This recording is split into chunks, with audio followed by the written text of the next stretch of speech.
Hello friends, मैं Uday Pratap Singh Unacademy के इस प्लेटफॉर्म पर बच्चों आप सभी लोग का स्वागत है। और अगर आप लोग तैयारी कर रहे हैं, यूपी टेट की तैयारी कर रहे हैं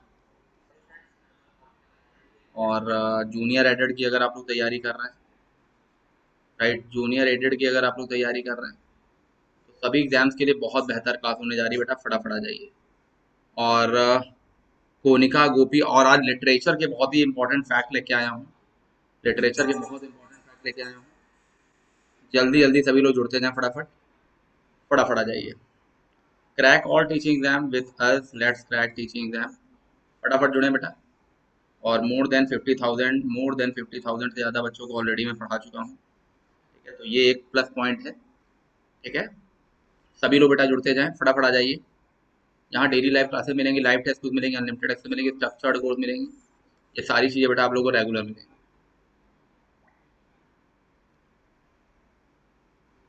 सभी लोग जुड़ते जाएं बेटा। अन अकेडमी लर्निंग है ये बेटा, अन अकेडमी लर्निंग ऐप है। इसको बच्चे आप सभी लोग डाउनलोड कर लीजिए। ये अन अकेडमी लर्निंग ऐप है, इसको आप सभी लोग डाउनलोड कर लीजिए, जिससे बहुत फायदे होंगे आप लोगों के। राइट, अभी 2:30 बजे से बेटा सीडीपी की क्लास हुई है, 4:30 बजे से ईवीएस की क्लास हुई है, फिर अभी रात में 10:30 बजे बेटा फिर सीडीपी की क्लास है। तो अगर आप लोग ऐप डाउनलोड करते हैं तो निश्चित तौर पे भारत के बहुत सारे एजुकेटर हैं जो इस पे पढ़ा रहे हैं, और इससे बेटा काफ़ी फायदा आप लोग का होगा। तो सभी लोग बेटा जुड़ते जाएं, फटाफट जुड़ते जाएं। ठीक है, ज़्यादा से ज़्यादा बच्चे जुड़ें।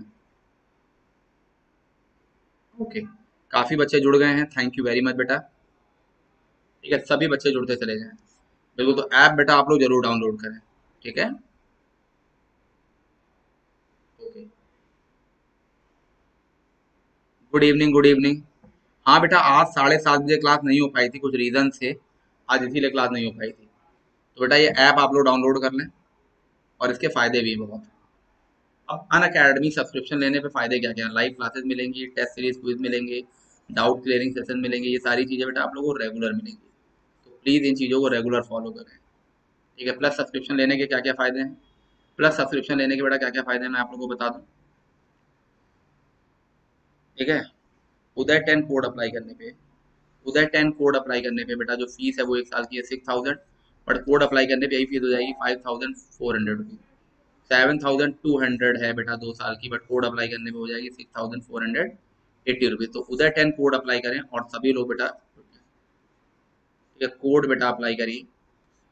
ठीक है, सभी बच्चे कोड अप्लाई करें और जल्दी जल्दी आ जाए। नमस्कार बेटा, नमस्कार। सभी बच्चे जुड़ते जाएं। ओके, ठीक है, ज़्यादा से ज़्यादा बच्चे जुड़ते जाएं। मैंने लगभग बच्चों को शेयर कर दिया है बेटा, आप लोग भी ज़्यादा से ज़्यादा बच्चों को शेयर करें। ठीक है,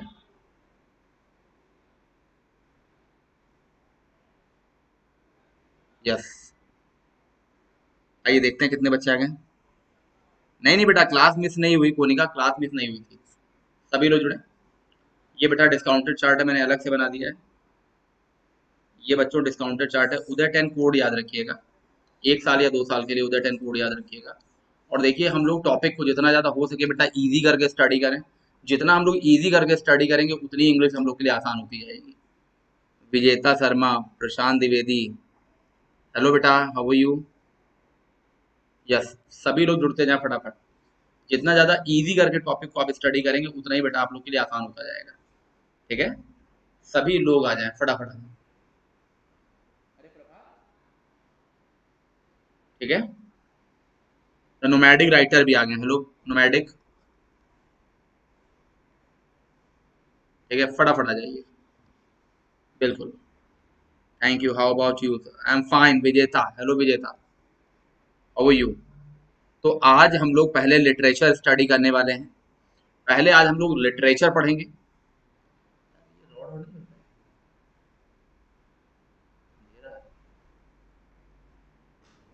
बस बस, thank you thank you. Sir, how to make easy our study. सम, सम, समरीन सैयद। बेटा आप रेगुलर पढ़ें, और आज हम लोग लिटरेचर को पढ़ने वाले हैं, 17th century divided into 2 period, Jacobean and Caroline period. ठीक है बेटा, ये हम लोग स्टडी करने वाले हैं। ठीक है, तो आइए आज इंग्लिश लिटरेचर में हम लोग जो स्टडी करने वाले हैं बेटे मैं आप लोगों को बता दूं। आज हम लोग क्या पढ़ने वाले हैं? सबसे पहले आज हम लोग पढ़ने वाले हैं जैकोबियन एरा। ठीक है, जैकोबियन एरा पढ़ने वाले हैं। जैकब्स लैटिन फॉर्म, ये जो जैकोबियन जो नाम है, जो लैटिन से आया है बेटा। ठीक है, बिल्कुल। जितने बच्चे उड़ रहे हैं, गुड इवनिंग, हेलो बेटा, हाउ आर यू? जल्दी जल्दी आ जाएं फटाफट, और बच्चे भी जुड़ जाएं। इसमें कितने बच्चे बेटा जूनियर एडेड के आ गए हैं? ठीक है, तो हम लोगों ने एलिजाबेथन पीरियड को पढ़ा था, जो golden period of English literature था। अभी हम लोग क्या पढ़ने वाले हैं? अभी हम लोग जैकोबियन एरा देखेंगे और कैरोलिन। बिल्कुल, ठीक है, कैरोलिन है देखेंगे।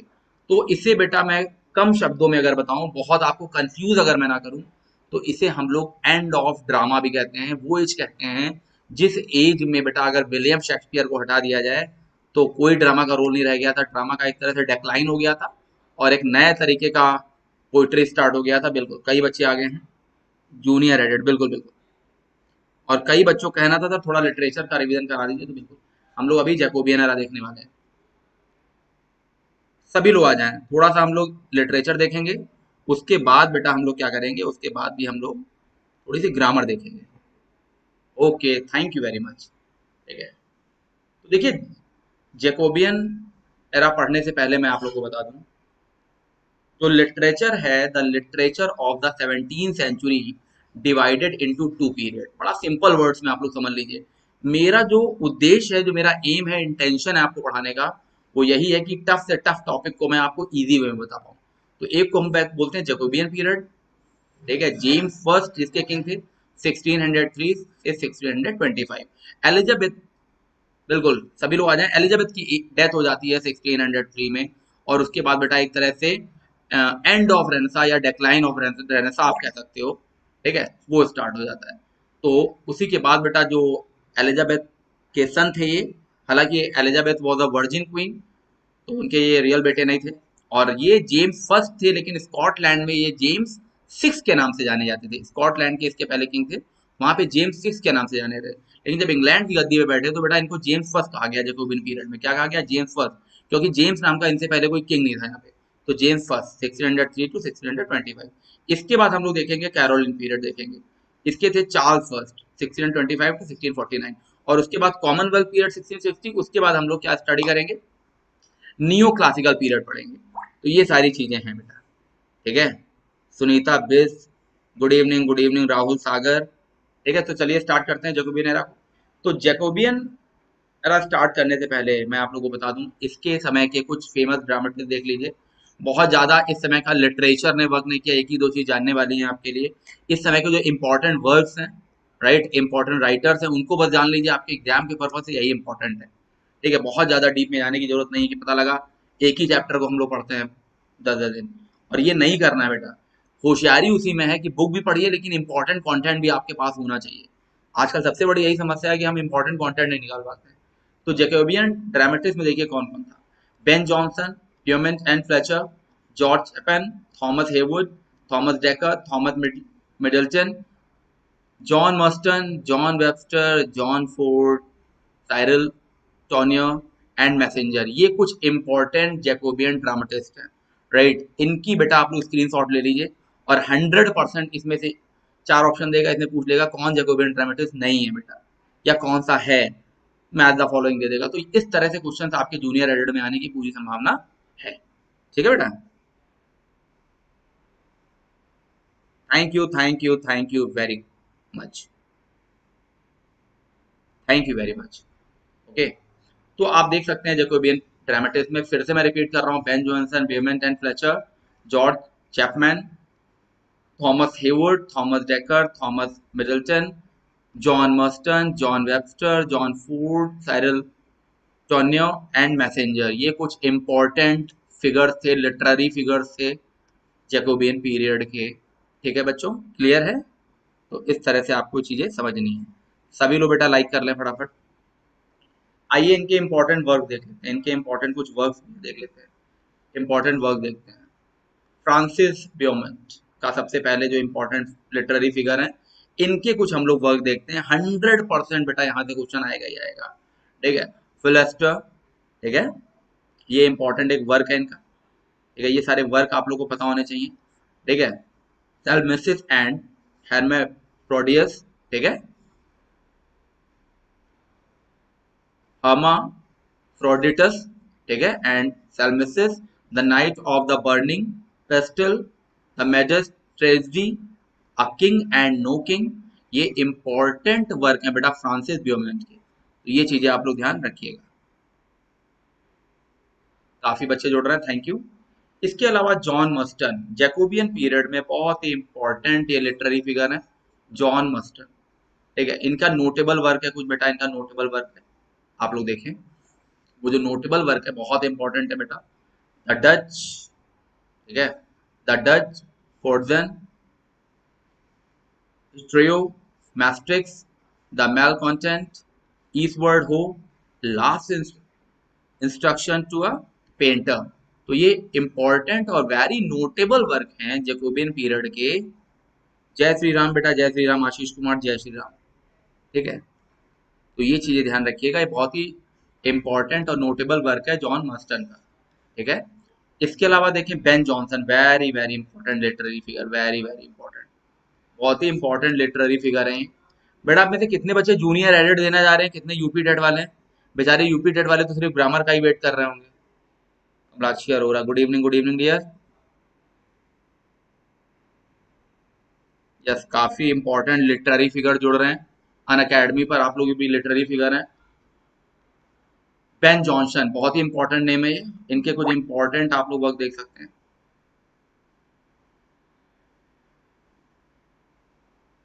जूनियर एडिट, जल्दी जल्दी जुड़ते जाए बेटा।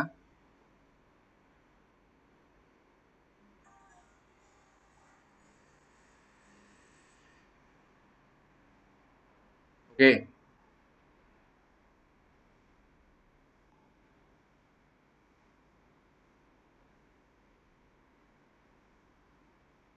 ओके। तो बेन जॉनसन बहुत ही इंपॉर्टेंट इस समय के लिटरेरी फिगर थे, ठीक है। He is generally regarded as the second most important English dramatist after William Shakespeare during the reign of James first, ठीक है, जेम्स फर्स्ट के समय में, ठीक है। बहुत ही इंपॉर्टेंट लिटरेरी फिगर थे, राइट, विलियम शेक्सपियर के बाद। और विलियम शेक्सपियर को अगर हटा दिया जाए, उनकी डेथ हो गई थी, तो फिर इस कह सकते हैं पूरी तरह से जो ड्रामा था उस समय के लिटरेरी फिगर का एंड हो गया था, राइट। जो गोल्डन पीरियड था पूरी तरह खत्म हो गया था। थिएटर वर ऑफिशियली क्लोज्ड, जो थिएटर थे पूरी तरह से बंद हो गए थे बेटा, ठीक है। तो बहुत ही इंपॉर्टेंट थे इनके, आइए कुछ नोटेबल वर्क देख लेते हैं। कुछ इनके इंपॉर्टेंट नोटेबल वर्क हैं बेटा। The alchemist, every man out of his humour, Volpone, every man is humour, Sejanus and Bartholomew fair, ठीक है, बार्थोलोम्यू फेयर। तो ये बेटा कुछ इंपॉर्टेंट इनके वर्क थे, ये भी चीजें आप लोग याद रखें। सपना लोहिया, बिल्कुल, थैंक यू वेरी मच। सभी लोग बेटा लाइक कर रहे हैं फटाफट। तो ये कुछ इंपॉर्टेंट और नोटेबल वर्क थे किसके, बेन जॉनसन के, जो जैकोबियन पीरियड के लिटरेरी फिगर थे। तो देखिए बेन जॉनसन पूछ लेगा किस समय के थे, ये बताना पड़ेगा आपको। इनके कुछ नोटेबल वर्क दे देगा आपको, इसमें देखेगा कौन सा बेन जॉनसन का, ये बताना पड़ सकता है आपको। तो ये काफी इंपॉर्टेंट है, ठीक है, राइट। तो ये लिटरेचर में बहुत ही इंपॉर्टेंट चीज है। इसके अलावा इनका कुछ और भी लिटरेरी वर्क था, टिम्बर और डिस्कवरीज, इतिहास, reveals the mask and blackness, the mask of blackness. तो ये भी कुछ इंपॉर्टेंट इनके लिटरेरी फिगर थे किसके, बेन जॉनसन के, ठीक है। इसके अलावा देखें Thomas Middleton, very very important, Jacobean period में थॉमस मिडल्टन के भी कुछ नोटेबल वर्क हैं, आप लोग देख सकते हैं, ठीक है। स्क्रीन शॉट जरूर ले लीजिएगा बेटा। The revenger's tragedy, a trick to catch the old one, the roaring girl, a game of chess, the changeling, ठीक है। तो ये भी बेटा इंपॉर्टेंट वर्क है। इससे बाहर बेटा कोई क्वेश्चन आपके एग्जाम में नहीं आएगा, मैं आपको बता रहा हूँ लिटरेचर से। अगर जैकोबियन या जैकोबियन या बेटा कैरोलिन से कोई भी क्वेश्चन आता है तो ये चीजें आप लोग ध्यान रखिएगा। काफी बच्चे जुड़ रहे हैं, थैंक यू वेरी मच। कैसी लग रही है क्लास बेटा जरूर बताएं। थॉमस मिडल्टन के कुछ इंपॉर्टेंट ये वर्क हैं, इनको याद रखिएगा आप लोग एग्जाम के पर्पज से, ठीक है। विमेन बिवेयर वुमेन, ठीक है, ये भी एक इंपॉर्टेंट वर्क है, एग्जाम में ऑलरेडी, ठीक है, टीजीटी में ऑलरेडी पूछा जा चुका है, okay. Purchase maid in Cheapside, and a fair quarrel. ये कुछ इंपॉर्टेंट वर्क है किसके? थॉमस मिडल्टन के। इसके अलावा थॉमस हेवुड के कुछ नोटेबल वर्क देखिए बेटा। Thomas Heywood, some notable work, ठीक है। Love mistress, a woman killed with kindness, an apology for actors. ये केवल 3 वर्क भी आप याद रखेंगे तो बेटा काफी है आपके अपकमिंग एग्जाम्स के लिए, ठीक है। ये केवल 3 वर्क भी अगर आप लोग याद रखें तो इंपॉर्टेंट है आपके अपकमिंग एग्जाम्स के लिए, ठीक है। ओके, एक लोग को हम नहीं पसंद है, उन्होंने डिसलाइक किया है, लेकिन ईश्वर से दुआ है कि उनका सिलेक्शन हो, ठीक है। डिसलाइक करने के बाद भी हम चाह रहे हैं उनका सिलेक्शन हो बेटा।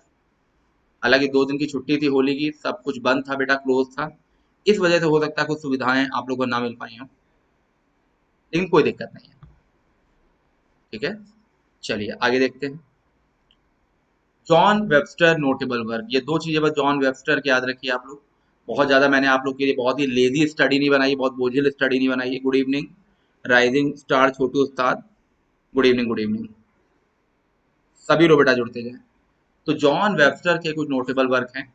The Duchess of Malfi, the white devil, ये 2 वर्क अगर आप याद रखेंगे तो भी बेटा आप लोगों का काम चल जाएगा। ये दोनों ही बहुत इंपॉर्टेंट है, मैंने बहुत रिसर्च की है, उसके बाद ये नोट्स बनाए कि कम समय में आप लोग की एक अच्छी प्रिपरेशन हो जाए, ठीक है बेटे। ये चीजें आप लोग ध्यान रखिएगा, ओके। और आप लोग क्या कर रहे हैं बेटा, क्या तैयारी कर रहे हैं?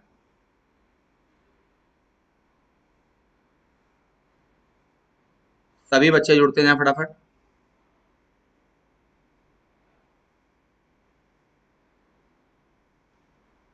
ओके,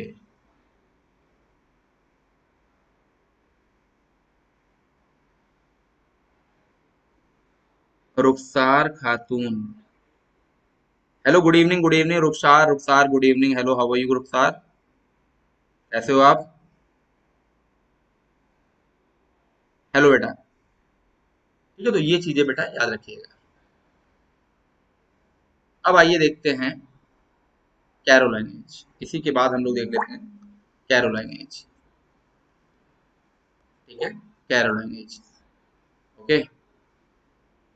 1625 टू 1649, और ये इंपॉर्टेंट एज है। अभी कैरोलाइन एज का नाम कैरोलाइन क्यों है, राइट? तो दोनों ही, चाहे वो जैकोबियन एज हो चाहे कैरोलाइन एज हो, इनके राजाओं के नाम पे है। और ये एक लैटिन वर्ड है, क्या है? Latin word. तो देखिए मैंने ऑलरेडी लिख रखा है यहाँ पर, the age is named after the name of Charles first, right, who reigned over England from 1625 to 1649. Caroline is derived from Carolus, the Latin version of Charles. Charles को Latin version में क्या कहा जाता है? कैरोलस, बिल्कुल बिल्कुल, वहां से चार्ल्स नाम निकला, लैटिन से निकला हुआ है, राइट। उसी के नाम पर इनका ये क्या रखा गया? कैरोलाइन एज रखा गया, एग्जैक्टली। यस यस निधि, क्योंकि ये बड़े ही इंपॉर्टेंट फिगर थे इस समय के। हालांकि उनकी उनको जॉन मिल्टन को अलग से पढ़ाएंगे प्योरिटन एज में, हालांकि उसको अलग से ही पढ़ाया जाएगा, लेकिन इसी कैरोलाइन एज को हम लोग एज ऑफ मिल्टन भी कहते हैं, क्योंकि ये बड़े ही इंपॉर्टेंट लिटरेरी फिगर थे बेटा इस समय के, ओके। निधि सिंह, लेकिन आप बेटा निधि सिस्टमैटिक तरीके से पढ़ो तो ज्यादा अच्छा रहेगा। अब क्या कहते हैं क्या नहीं कहते हैं बातचीत में तो एक अलग बात है, इस तरह से नहीं आएगा एग्जाम में। हमें अगर चार्ल्स फर्स्ट पढ़ रहे हैं तो उसके बारे में जानना है, क्योंकि जब हम जॉन मिल्टन बेटा अलग से पढ़ने वाले हैं तो बेहतर होगा हम लोग उसको अलग से पढ़ें और उस समय बताएं जोड़ के, ठीक है बेटा। Ram Ram Ram Ram Anshu, good evening, hello Prince Mishra, hello how are you. सभी लोग बच्चे लाइक कर लें। एक बच्चे का मैंने दिल तोड़ दिया, उसने मुझे डिसलाइक किया है, ऐसा बहुत कम होता है वैसे। थोड़ा सा इंट्रोडक्शन हम इसका दे दें, देखिए हैंड रिटन नोट्स भी हैं। The Caroline age is named after Charles I, 1625-1649. Caroline is an adjective of Carolus, the Latin word of Charles, ये ऑलरेडी मैं पीछे बता चुका हूँ, ठीक है। जॉन मिल्टन, देखिए मैंने निधि की बात की वैल्यू की है और जॉन मिल्टन को लिख दिया। John Milton was the important literary figure of this age, इसीलिए बेटा इसको एज ऑफ मिल्टन भी कहा जाता है। क्या कहा जाता है? नो नो नो,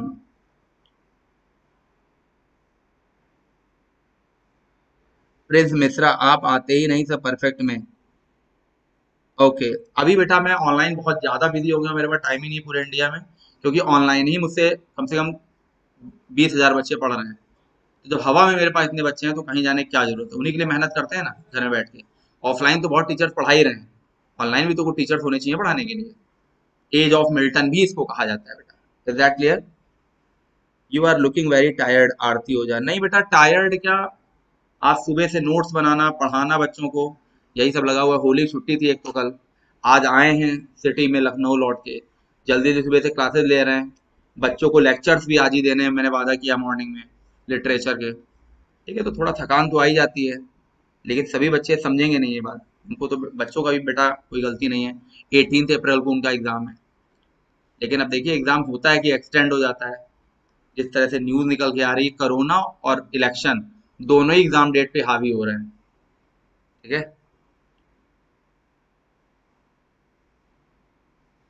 ठीक है बेटा, तो आइए देखते हैं थोड़ा सा the important event of this period वर। कुछ इंपॉर्टेंट इवेंट्स हुए थे इस समय, उनको हम लोग देखते हैं। सिविल वॉर बिटवीन कैवेलियर, एक नया लिटरेरी फिगर आए थे, नए पोइट्स आए थे, जिन्हें हम लोग कैवेलियर एंड राउंडसेट एंड मेटाफिजिक्स के नाम से जानते हैं। तो अभी देखते हैं, आगे पढ़ते हैं। तो एक सिविल वॉर हुई थी between cavalier and round heads. अब आप कहोगे कैवेलियर्स और राउंड हेड्स कौन थे, तो देखिए those who supported the king were called cavalier. जो भैया राजा के सपोर्टेड थे, चार्ल्स के सपोर्टेड थे, वो क्या कहलाए, कैवेलियर्स कहलाए। Round heads were those who supported parliament, और जो संसद या पार्लियामेंट के सपोर्टर थे, most of them were Puritans, और अधिकतर वो सब कौन थे, प्यूरिटन्स थे। ठीक है, वो सब क्या कहलाए, राउंड हेड्स कहलाए। बिल्कुल, तो पहले तो ये दो चीजें आप लोग बिल्कुल समझ लीजिए। कैवेलियर से नया लिटरेरी फिगर निकल के आया था, नया लिटरेरी टर्म निकल के आया था इस समय, और राउंड हेड्स। ठीक है, main literary feature of this age, इस समय के जो इंपॉर्टेंट लिटरेरी फीचर थे कैरोलाइन एज के, समझ लीजिए आप लोग। Drama declined significantly. ठीक है, जो ड्रामा था बेटा विलियम शेक्सपियर के बाद पूरी तरह खत्म ही हो गया था। थिएटर्स वगैरह क्लोज हो गए थे। देखिए मैंने लिख भी दिया है 1642 English theatre were, English theatre was officially close. जो उस समय के थिएटर्स वगैरह थे ऑफिशियली क्लोज हो गए थे। Right, Elizabethan enthusiasm and national spirit disappear, खत्म हो रही थी। Literary scenarios overshadowed by gloom and pessimism. जो लिटरेरी, जो एक तरह से कह सकते हैं, जो लिटरेचर था, जो गोल्डन पीरियड में था, पूरी तरह से उदासी और निराशा में भर गया था। Three types of poetry appear, Puritan poetry, metaphysical poetry and cavalier poetry. ये आपको समझना है, नए वर्ड्स निकल के आए हैं। ये पूछा जाएगा, ये ऐसे पूछा जाता है, कैवेलियर कौन कौन से पोइट्स थे, नेम बताइए। इस तरह से बेटा एग्जाम में ये क्वेश्चन आता है। ठीक है, आपसे पूछ लेगा कैवेलियर पोइट्स कौन कौन से थे, तो ये याद रखिएगा। कैवेलियर अगर ये वर्ड आया तो किसके समय में आया, तो याद रखिएगा कैरोलाइन एज में पोइट्स हुए। ठीक है, sermons, pamphlets, history and philosophy are written in prose में लिखी जाती थी, नए तरीके से बिल्कुल। ठीक है, और थिएटर्स बहुत ऑफिशियली क्लोज। ये कुछ मैंने पॉइंट वाइज लिख दिया ताकि एक माइंड में पिक्चर बन जाए कि उस समय की एज कैसी थी। जैसे आपने रेनेसा या एलिजाबेथन एज में गोल्डन पीरियड को देखा, फ्लरिश होते हुए देखा ड्रामा वगैरह को विलियम शेक्सपियर के समय में, अब आप देख रहे हैं किस तरह से रेनेसा का डिक्लाइन हो रहा है। राइट,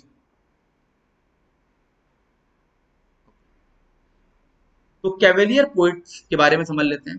कैवेलियर पोइट्स,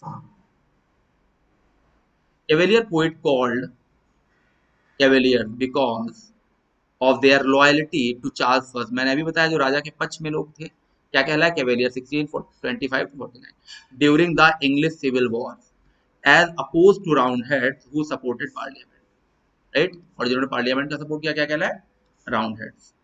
अब आइए मेजर कैवेलियर पोइट देख लेते हैं। ये यहाँ से वेरी वेरी इंपॉर्टेंट, ये बेटा आपके एग्जाम में पूछा जाएगा, ये आपके एग्जाम में आएगा। जो कैवेलियर पोइट्स हैं कौन कौन से थे, ये आपके एग्जाम में ऑलरेडी पूछा जाएगा। Good evening, good evening. कैसी लग रही है क्लास बेटा, आप लोग जरूर बताएं। थोड़ा आज क्लासेस ज्यादा हो गई हैं, इधर थोड़ा थकान है, लेकिन आप लोग के पढ़ाने में कोई कमी नहीं रखेंगे, कंटेंट हम बनाते हैं। यस यस यस निधि, कॉमनवेल्थ बेटा केवेलियर के बाद बताया जाएगा, उसके बाद हम लोग न्यू क्लासिकल लेके चलेंगे। निधि सिंह बिल्कुल, थोड़ा सा आप आगे चली गई, अच्छी नॉलेज है आपको, लेकिन बहुत बेसिक से पढ़ते हैं। जो नए बच्चे हैं बिल्कुल उनको भी समझाते हैं। तो कुछ इंपॉर्टेंट बेटा केवेलियर पोइट्स हैं, उनके वर्क्स हैं, ये देख लेते हैं। Robert Herrick, Thomas Cairo, sir John Suckling, Richard loveless. ये नेम मैं बता रहा हूँ, आज ही आप इसको स्क्रीनशॉट ले लीजिए। 100% एक क्वेश्चन बेटा मिलेगा ही मिलेगा आपको एग्जाम में। यहाँ से इन चारों राइटर्स ने पूछेगा कौन से कैवेलियर पोइट्स हैं, कौन से नहीं हैं, इस तरह से आपसे एग्जाम में पूछा जाएगा। Thank you thank you thank you. तो रॉबर्ट हैरिक, थॉमस कैरियो आपने इंटर में पढ़ा होगा, ट्रिब्यूटी पढ़ा होगा बेटा, sir John Suckling, Richard Lovelace. तो इनका कुछ वर्क देखिए। Robert Herrick, to Anthea to Julia of cherry, right. Thomas Carew, ask me no more, lips and eyes. Sir John Suckling, love turn to hatred. और Richard Lovelace, from prison. ठीक है, ये कुछ important work थे, कुछ literary work थे उस समय के। ठीक है, थैंक यू वेरी मच बेटा।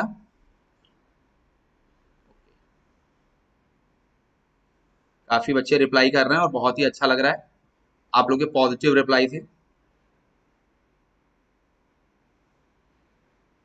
Okay,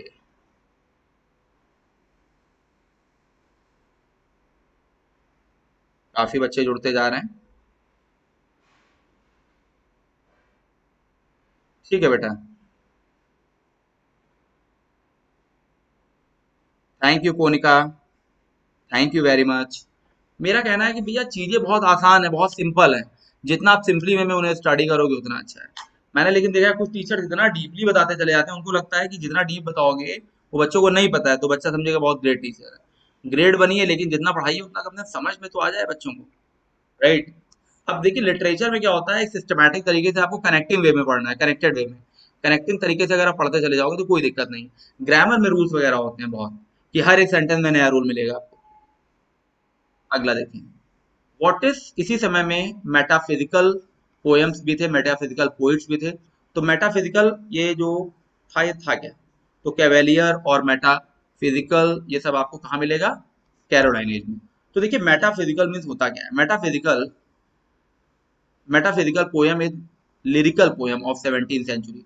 the word meta, meta means beyond, परे होना, एंड फिजिक्स मतलब means science of concrete thing, जो ठोस वस्तुएं हैं जिन्हें आप देख सकते हैं, छू सकते हैं, महसूस कर सकते हैं, उनसे परे होना बेटा, मतलब दूसरी दुनिया की बात करना। So metaphysics means a subject that deal with thing which do not have concrete shape, जिसका कोई कॉन्क्रीट ठोस शेप नहीं होता था। जैसे आप भाववाचक संज्ञा पढ़ते हो, और ये जो मेटाफिजिकल पोइट होते थे बहुत हाई लेवल की लाइन बोलते थे, इसको समझ पाना बहुत मुश्किल था बेटा, बहुत ही मुश्किल था, राइट। तो जो मेटा मतलब होता है इस लोग की नहीं, दूसरे लोग की बातें करना, हवाओं में बातें करना। जैसे मैं कहूँ कि आज समुंदर की लहरें ऐसे कह रही हैं कि पूरी समुंदर की लहरें आज लग रहा है मुझसे बातें करना चाह रही हैं, और वो आज मुझे बताना चाह रही हैं कि ये दुनिया गोल है और इस दुनिया में कुछ भी स्थायी नहीं है। इस तरह की जो लाइंस होती थी वो मेटाफिजिकल पोइट्स बोलते थे, उन्हें समझ पाना आम आदमी के बस की बात नहीं थी। तो बेटा ये कुछ राइटर हुए, और इसमें भी सबसे इम्पोर्टेंट नाम जो आता है डन का आता है। ठीक है, जॉन डन बहुत इंपॉर्टेंट, मतलब इन्हें एक तरह से आप फाउंडर कह सकते हैं। John Donne is the foremost figure along with किनके साथ? मेटाफिजिकल कुछ पोइट्स हैं, इनके नाम देख लीजिए कौन कौन से हैं। ठीक है, George Herbert, Andrew Marvell, Abraham Cowley, Richard Crashaw और हेनरी वॉन। ये कुछ इंपॉर्टेंट मेटाफिजिकल पोइट्स हैं, इनमें जॉन डन वेरी इंपॉर्टेंट, बहुत इंपॉर्टेंट इनका नाम है। ये आएगा बेटा 100%, जॉन डन किससे रिलेटेड है, इज दैट क्लियर? बहुत इंपॉर्टेंट है। तो John Donne, George Herbert, Andrew Marvell, Abraham Cowley, Richard Crashaw and the Henry Vaughan, Henry Vaughan, ये सब इंपॉर्टेंट जो थे फिगर थे मेटाफिजिक्स के। तो थोड़ा सा आप देख लीजिए, John Donne is the leader and founder of the metaphysical school of poetry. His poetry is a revolt against the popular current. First of all, Dryden use, सबसे पहले ड्राइडन ने क्या यूज किया था कि मेटाफिजिकल फॉर डन्स पोएट्री, डन्स की poetry के लिए मेटाफिजिकल वर्ड यूज किया था ड्राइडन ने। He said done affects the metaphysics, done affect करते हैं, मेटाफिजिक्स को प्रभावित करते हैं, उनकी पोएट्री से इस तरह की चीजें झलक के आती हैं। ठीक है, later on doctor Johnson called done and his followers the metaphysical poets. Since then the word metaphysical has been used for Donne and his followers. उसके बाद ये जो मेटाफिजिकल है डन और उसके फॉलोअर्स के लिए यूज हुआ। ठीक है, तो ये चीजें आप लोग ध्यान रखें। तो डन का नाम याद रखिए, इतना लंबी कहानी पढ़ने की जरूरत नहीं है, तो मैंने आपको एक पर्सनली नॉलेज के लिए बता दिया, लेकिन बस आप लोग डन को याद रखिए। ठीक है, डन को याद रखेंगे तो आपका एग्जाम डन हो जाएगा, वरना मामला सब डन डनाटन डन हो जाएगा। ठीक है, अब इसी को बहुत ज्यादा इंग्लिश में बोल के बहुत ज्यादा डिस्क्रिप्टिव तरीके से टीचर पढ़ाते हैं, तो बच्चों को लगता है नहीं नहीं ये इसको मैं पढ़ा सकता हूँ पूरा दिन पढ़ाऊँ बैठ के, कोई मतलब नहीं, मुझे आपका एग्जाम क्लियर कराना है, पीएचडी बाद में कर लीजिएगा बेटा। Is that clear? Okay, what is metaphysical poetry? वैसे मैंने अभी आप पीछे आपको बताया है, लेकिन नोट्स के पर्पज से कुछ बच्चे कहते थे नोट्स बनाना है, तो इसकी पीडीएफ वगैरह भी दे देंगे। The term metaphysics means something super natural and transgender. Transgender मतलब परे होना, ट्रांस का मतलब भी होता है इधर से उधर, आर पार हो जाना, सुपर नेचुरल, ठीक है, एंड ट्रांसडेंटल, ठीक है। Its sense what is beyond physical, ये क्या एहसास कराता है, क्या फिजिकल के परे है, हर वो चीज जिसे आप देख छू नहीं सकते हैं, सिर्फ महसूस कर सकते हैं या भावनाओं में बह सकते हैं। It is concern with fundamental problems of life and death and soul even after death, भाई क्या होता है मरने के बाद भी, आत्मा का क्या होता है, क्या बातें करती हैं, क्या दुनिया में हो जाता है। जो आदमी मरने के बाद सोचता है इस तरह की बातें, जो आपके सांसारिक जीवन से जुड़ी हों, जन्म मरण की बातें हों, बड़ी फिलॉसफी वाली बातें हों, ये सब बेटा इसके अंदर आती थी मेटाफिजिकल पोइट्स में। यस,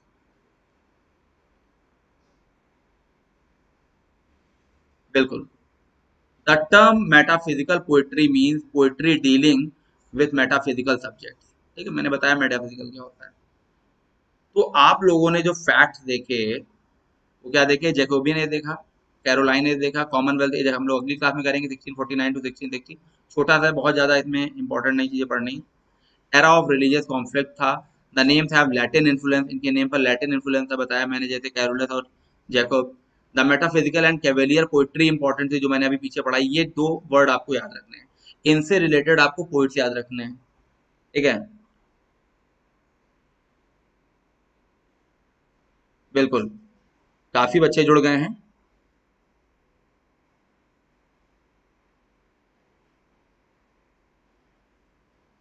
ओके, एक बार का मैं कमेंट्स ले लेता हूँ।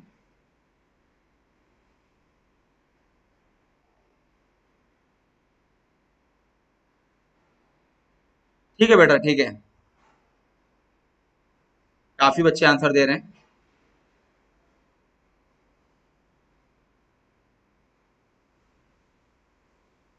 लव एंड पैशन से जुड़ी हुई पोइट्रीज होती थी बेटा, निधि।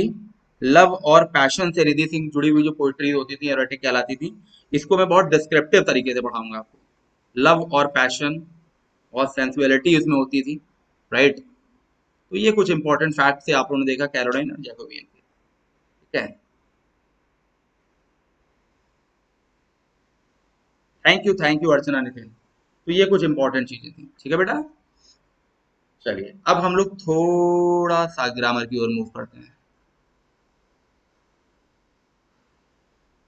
सब मिलेगी बेटा, सुगंधा प्रश्न सब मिलेगी बेटा, आप लोग जुड़े रहें। अब हम लोग थोड़ा सा ग्रामर भी तो पढ़ लें।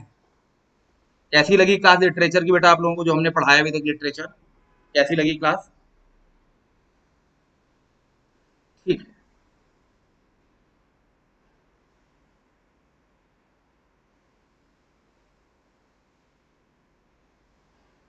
आरती हो जा, because like you and all of you like students, जैसे आप जैसे बच्चे हैं, इस वजह से टीचिंग अपने आप अच्छी हो जाती है। बच्चे भी तो अच्छे होने चाहिए, हमें सीरियस बच्चे मिले पढ़ाने के लिए। हमें वो बच्चे मिले हैं जो बहुत सीरियस है जिंदगी में पढ़ने के लिए, तो पढ़ाने मजा भी आता है बेटा। Thank you Sarita Pande, thank you very much. चलिए अब आइए थोड़ा सा कुछ क्वेश्चन हम लोग देख लेते हैं।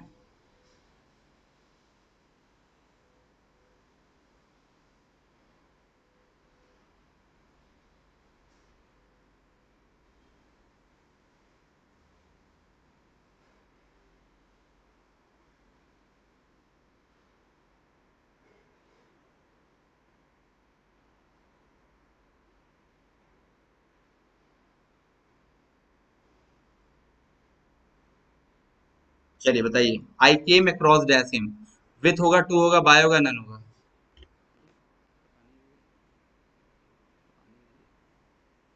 जल्दी बताएं। देखिए एक्चुअली में हम आपको बताएं एक चीज, ग्रामर जो है साल भर एग्जाम आता है, चाहे एनडीए का हो, एसएससी का हो, ये बात आप लोग मानेंगे। चाहे एनडीए का हो, चाहे एसएससी का हो, चाहे बैंक का हो, चाहे एयरफोर्स का हो, सुपर टेट का हो, यूपी टेट का, तो ग्रामर बहुत ज्यादा हम लोग पढ़ाते हैं। रीजन क्या है? रीजन इसका ये है क्योंकि ग्रामर के कुछ एग्जाम रेगुलर हुआ करते हैं। अब लिटरेचर 2016 में एक एग्जाम आया टीजीटी पीजी, अब आया 5 साल बाद, तो 5 साल आदमी किसके लिए लिटरेचर पढ़ाता रहेगा? इसलिए जब टीचर कभी नया नया लिटरेचर पढ़ाता है तो बच्चों को लगता है अरे आज ये पढ़ा रहे हैं, और बहुत लोग पढ़ाई पढ़े तो कोई मतलब नहीं है, एग्जाम ही सरकार नहीं निकाल रही, फॉर्म ही नहीं निकाल रही है। वरना लिटरेचर में ऐसा आप लोग को पढ़ा दूं कि भाई साहब आप लोग पीएचडी कर लोगे लिटरेचर में।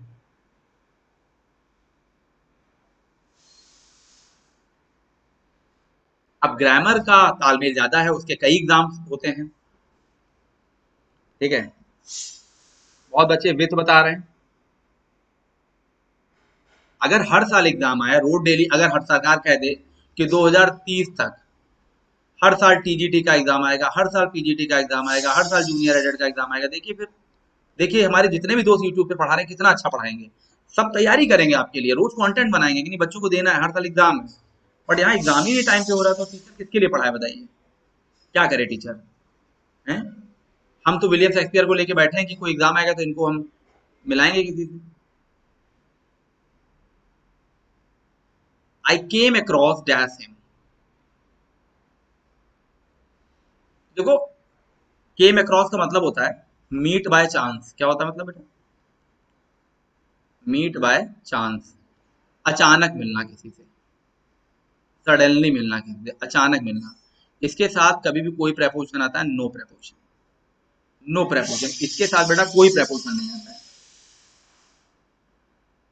हाँ, जूनियर एडेड निकल जाएगा। I came across, no preposition, direct I came across him. कभी कोई प्रेपोजिशन लगाने की बेटा कोई जरूरत नहीं है। ठीक है, बिल्कुल सही जा रहे हैं। यस, कोई प्रेपोजिशन मत लगाइए। ओके, काफी बच्चे आंसर दे रहे हैं, वेरी गुड। ठीक है बेटे। हाँ, government should be serious about the matter, yes yes. ठीक है, अगला देखिए। Your book is not superior to mind. Your book is not superior to mind. इसमें आपको बेटा जो माइन वर्ड है, ये जो माइन वर्ड है, इसकी पार्ट्स ऑफ स्पीच बतानी है। माइन वर्ड की बेटा आपको पार्ट्स ऑफ स्पीच बतानी है, फटाफट बताइए।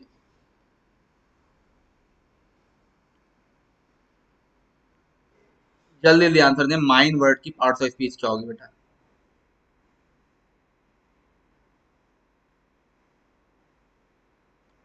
ओके, कई बच्चे आंसर दे रहे हैं, कमलाक्षी अरोरा, रीना दिवाकर, वेरी गुड रीना।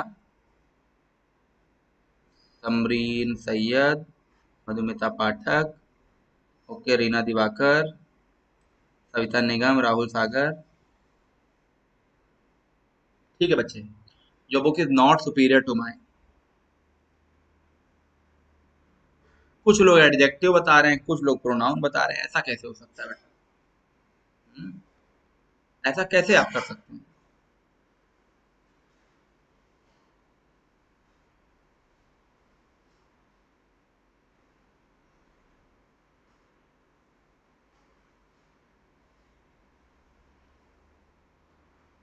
जल्दी आंसर दें बेटा। ये बेटा प्रोनाउन हो जाएगा। मैंने आप लोगों को कई बार बताया है कि माई का माइन, योर का योर्स, आर का आर्स, राइट? तो आर्स या योर्स या माइन पेन आप नहीं बोलते हो, योर्स हाउस नहीं बोलते हो, आर्स होम नहीं बोलते हो आप। इनके बाद बेटा कभी भी कोई नाउन नहीं लिखा जाता, तो ये सारे क्या कहलाएंगे? ऑलरेडी प्रोनाउन है। प्रोनाउन के बाद कभी भी नाउन नहीं आता, ये कट जाएगा।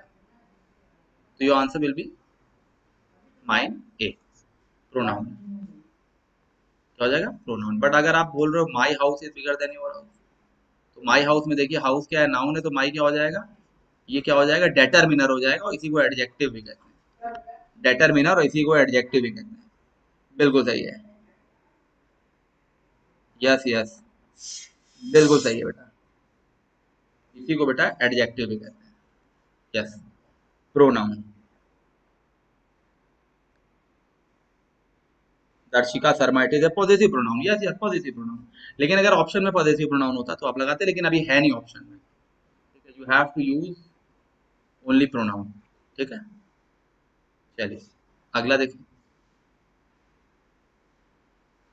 अगला क्वेश्चन देखिए। He died dash malaria after a few days of illness. He died of malaria होगा, फ्रॉम मलेरिया होगा, टू मलेरिया होगा, बाय होगा, या विथ होगा? जल्दी बताइए। He died dash malaria, dash में क्या फिल करेंगे? He died death malaria after a few days of illness of he died death malaria, diet में क्या फिल करेंगे? तो देखिए जब भी आप किसी बीमारी से मरते हो या किसी डिजीज से मरते हो तो डाइड के साथ हमेशा ऑफ आता है। जब कोई बीमारी या डिजीज होती है तो हम क्या बोलते हैं? ही डाइड ऑफ, क्या बोलते हैं? He died of cancer, he died of malaria, he died of, मतलब whatever you want to tell, जो भी आप कहना चाहते हैं, लेकिन बीमारी होनी चाहिए। लेकिन जब किसी कारण से मरते हैं, जैसे मैं अभी घर से बाहर निकलूं, मुझे नहीं पता मैं मर जाऊंगा, एक्सीडेंट हो गया, तो फ्रॉम लग जाएगा। क्या लग जाएगा? फ्रॉम। जब किसी रीजन या किसी कारण से मरते हैं, कोई बीमारी ना हो, तो बेटा हमें क्या लगाना है? फ्रॉम लगाना है। क्या लगाना है? फ्रॉम। बिल्कुल सही है। ओके, ये चीजें आप लोग ध्यान रखें।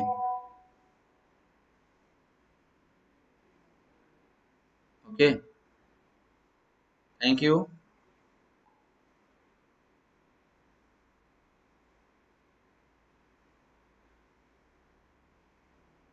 काफी बच्चों का आंसर आ रहा है। तो ऑफ हो जाएगा, डाइड ऑफ हो जाएगा। बट अगर मैं बोलूं he died from overwork, right, तो overwork is not a disease, ठीक है, कोई बीमारी नहीं है, इट इज रीजन। तो क्या हो जाएगा? ही डाइड फ्रॉम ओवरवर्क। ठीक है, तो अभी तो खैर ऑफ लगने वाला है क्योंकि मलेरिया एक डिजीज का नाम है। और मलेरिया देखिए मल रूट से बना है। मल का मतलब ही होता है, मल देखिए यहाँ वोकैबलरी मिल गई, मल का मतलब ही मैल या गंदगी होता है। इससे कई वर्ड्स बने हैं। मैल प्रैक्टिस मतलब गलत काम, सही प्रैक्टिस ना करना, मैल प्रैक्टिस, इसी से मल न्यूट्रिशन बना है ना, इसी से मैलिस बना हुआ है एक वर्ड है, इसी से मैलिवोलेंस बना हुआ है, ठीक है, इसी से मल नरिश बना हुआ है, मल मैनेजमेंट, मल एड्रॉयट एक वर्ड होता है। एड्रॉयट मतलब स्किल्ड होना, बहुत कुशल होना, लेकिन मैल एड्रॉयट मतलब डल होना, अकुशल होना, जिसमें कोई स्किल्स नहीं होती। एक्सीडेंट के लिए बेटा इन, हाँ, में मर जाना और से मर जाने में अंतर होता है बेटा। ठीक है, एक होता है एक्सीडेंट से मर गए, एक होता है एक्सीडेंट में मर गए। तो वो सिचुएशन में आप इन यहाँ जाकर जा रहे हैं तो इन लगेगा। ठीक है, तो कई सारे आंसर हैं। गुड इवनिंग वर्तिका। इनाया जाकिर, मैं बोल तो रहा हूँ, एक एक्सीडेंट में मरना और एक्सीडेंट से मरना, दोनों में अंतर है। ठीक है, of is the right answer.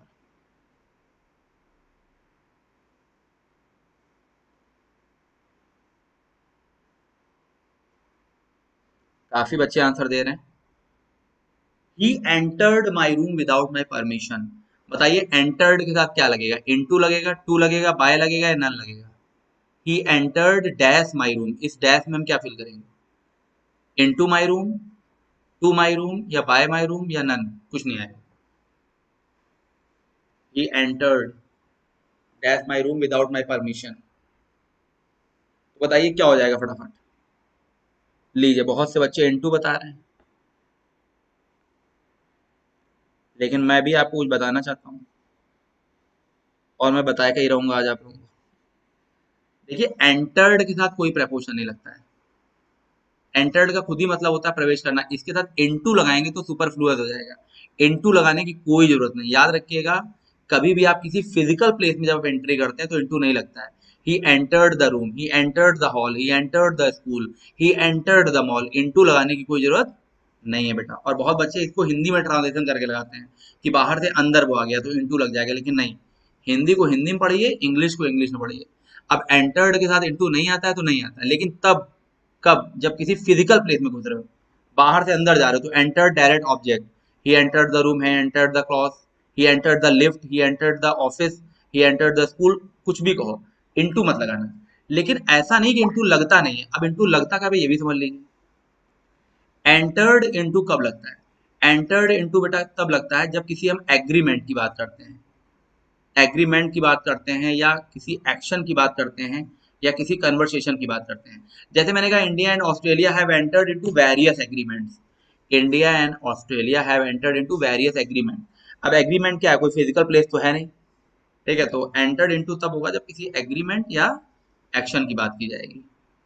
ठीक है, ये चीजें आप लोग ध्यान रखें। ठीक है, तो इसमें नन आ जाएगा, आंसर क्या आ जाएगा? नन आ जाएगा। क्या आ जाएगा बेटे? नन आ जाएगा, बिल्कुल। बिल्कुल सही है बेटा, बहुत अच्छा कर रहे हैं आप लोग। कैसी लग रही है क्लास? आप लोग जरूर बताएं बेटा। हाँ ठीक है, एंटर्ड इनटू नहीं होगा यहाँ। जैसे मैंने कहा Karan has also entered this conversation, कोई कन्वर्सेशन में एंट्री करना, किसी प्रोजेक्ट में एंट्री करना, बस वो रूम ना हो, प्लेस ना हो, कोई फिजिकल प्लेस ना हो, कोई बेटा फिजिकल प्लेस ना हो, ये चीज याद रखिएगा, कोई फिजिकल प्लेस ना हो। ठीक है बच्चे, thank you dear, thank you very much. She endowed dash both charm and talent, कई बार बताया है कि एंडोर्ड का मतलब क्या होता है। She endowed dash both charm and talents, जल्दी बताइए क्या होगा। She endowed dash both charm and talents. जितने बच्चे जुड़े हुए जल्दी जल्दी आंसर दें। एंडोर्ड के साथ हमेशा बेटा विथ आता है, यानी you can say gifted with, क्या हो जाएगा, गिफ्टेड विद आप कह सकते हैं, गिफ्टेड विद। ठीक है, संपन्न होना किसी चीज से, किसी चीज से बेटा क्या होना, संपन्न होना, तो एंडोर्ड विथ। इसमें बहुत ज्यादा टाइम वेस्ट करने। Thank you Kamalakshi Arora, thank you, आप ही लोग की वजह से बेटा हम लोग टीचर बने। ठीक है, आप ही बच्चों की वजह से, राइट, वरना फिर पढ़ा तो बहुत लोग रहे हैं। He is proficient at the art of dancing, he is proficient at the art of dancing, जल्दी बताएं बेटा आंसर क्या होगा।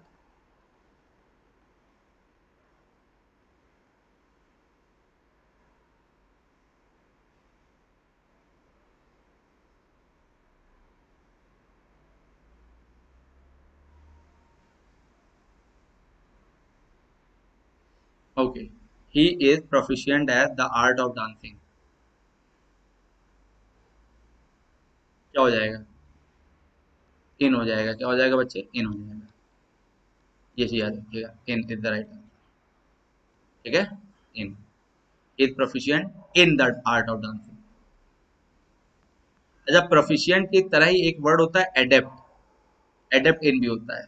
ठीक है, एक वर्ड होता है करेक्ट, करेक्ट इन भी होता है, एक वर्ड होता है एक्यूरेट, एक्यूरेट इन भी होता है, और एक वर्ड होता है अकम्प्लिस्ड, अकम्प्लिस्ड इन भी होता है, पूरा करना किसी चीज को। तो ये वर्ड्स भी याद रखिएगा बेटा। ठीक है, ठीक है बच्चे, काफी बच्चे जुड़ रहे हैं, थैंक यू। और जो बच्चे बाद में जुड़ रहे हैं मैं उनको बताना चाहता हूँ, ये वीडियो आप लोग शुरू से देखिए। मैंने लिटरेचर शुरुआत के जो 30 मिनट्स हैं उसमें सिर्फ लिटरेचर पढ़ाई है, आप लोग जाके देख सकते हैं। ठीक है बेटा, यस। तो जो बच्चे बाद में जुड़े हैं उनको मैं बता दूं कि शुरू से वीडियो देखिए, शुरुआत में बेटा लिटरेचर ही पढ़ाई गई है। ठीक है, यस यस यस, इन हो जाएगा, क्या हो जाएगा, इन हो जाएगा, इन, यस, बिल्कुल सही जा रहे हैं बेटा आप। ज्योति हरवर, बिल्कुल, thank you very much.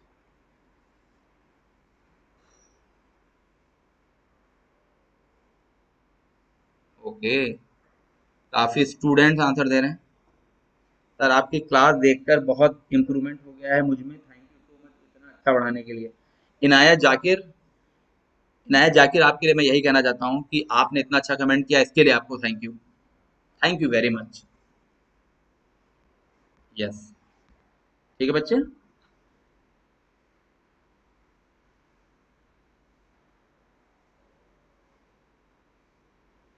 Thank you very much. अगला देखें, you should abide dash the rules laid down by the committee. Really sir, it is very helpful class for competitive exam, yes yes Samreen Yadav, thank you. जल्दी आप लोग बताइए इसका answer क्या होगा।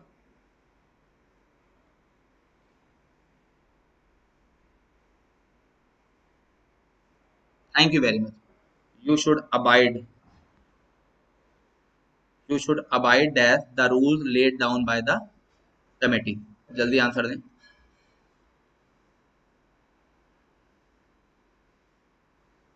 बेटा भैया इसमें क्या हो जाएगा, अबाइड बाय होता है बेटा, क्या होता है, बाय, बिल्कुल सही है, अबाइड के साथ बाय आएगा।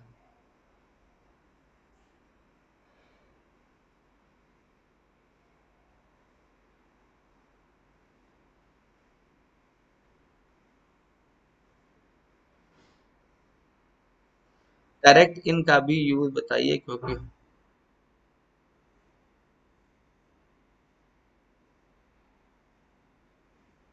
बेटा करेक्ट द स्पेलिंग का यूज मैंने यहाँ नहीं बताया है। मैंने करेक्ट का मतलब लिखा है सही करना किसी चीज को। यहाँ पर करेक्ट का मतलब पूरा करना बेटा। कहाँ गया? करेक्ट, एक्यूरेट, ठीक है, जो चीज सही होती है बेटा, ठीक है, उसमें दक्ष होना। यहाँ पर correct as a not word यूज हुआ है बेटा, ठीक है। करेक्ट करने का मतलब, मेरा मतलब है जो चीज सही हो, स्किल्ड हो, दक्ष हो, वो मैंने सिनोनियम इसका लिखा है। एक्यूरेट हो सकता है, अकॉम्प्लिश हो सकता है, एडेप्ट हो सकता है। निधि कहाँ चलेंगे निधि? ठीक है निधि।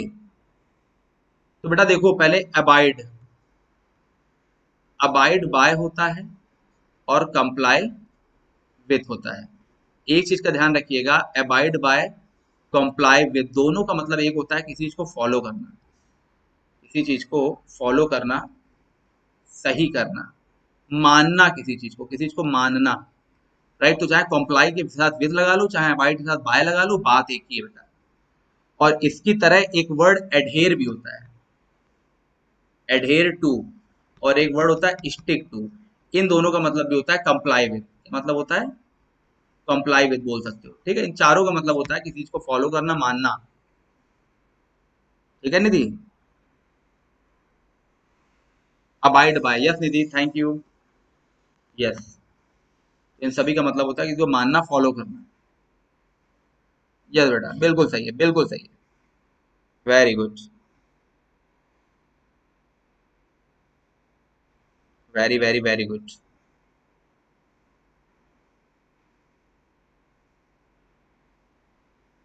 सर एग्जाम पोस्टपोन होगा क्या? ये तो देखते हैं गवर्नमेंट क्या करती है, उस पर ध्यान मत दीजिए, आप लोग बस पढ़ाई करिए।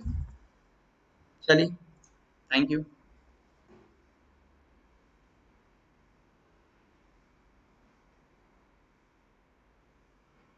चलिए बेटा, हम लोग आज इतना ही रखते हैं, बाकी कल मॉर्निंग में 8:30 बजे मिलेंगे।